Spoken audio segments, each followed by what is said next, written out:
భూత బంగ్లా. గ్రామానికి అంచున ఒక పాత బంగ్లా ఉండేది. ఎవరు ఆ ఇంటి దగ్గరికి వెళ్ళినా రాత్రివేళ వింత శబ్దాలు వినిపిస్తాయని అందరూ చెప్పుకునేవారు. ఆ ఇల్లు చాలా కాలం నుండి ఖాళీగానే ఉంది. ఒకసారి నగరం నుండి ముగ్గురు యువకులు, రాహుల్, అర్జున్, సతీష్, ఆ గ్రామానికి వచ్చారు.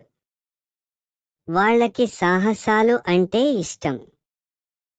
గ్రామస్తులు ఆ ఇంటి గురించి హెచ్చరించినా భూతాలు లేవు, అవన్నీ అబద్ధాలే అని సరదాగా ఆ బంగ్లా లోపలికి వెళ్ళాలని నిర్ణయించారు. ఆ రాత్రే ముగ్గురు టార్చ్ లైట్లు పట్టుకుని బంగ్లా లోపలికి అడుగుపెట్టారు. లోపల గాలి చల్లగా ఉంది. గోడల మీద పుట్టగొడుగులు పెరిగిపోయాయి. ఒక్కొక్క అడుగు వేస్తున్న కొద్దీ చప్పుళ్ళు భయంకరంగా వినిపించాయి. హఠాత్తుగా పై అంతస్తు నుండి గాజు విరిగిన శబ్దం వినిపించింది. రాహుల్ టార్చ్ని ఆ వైపు తిప్పగానే ఒక తెల్లని నీడ వేగంగా మెట్లపై నుండి కిందికి జారింది. అర్జున్ గుండెల్లో గుబులు మొదలైంది. కాని ధైర్యంగా అది కేవలం పిల్లి అయి ఉంటుంది అని అన్నాడు. కాని వెంటనే గదులన్నీ స్వయంగా మూతబడటం మొదలైంది. కిటికీలు బిగబట్టి మూసుకుపోయాయి. ముగ్గురూ ఒకరినొకరు చూసుకుని బయటకు పారిపోవాలని చూశారు. కాని తలుపు తాళం వేసినట్లు కదల్లేదు.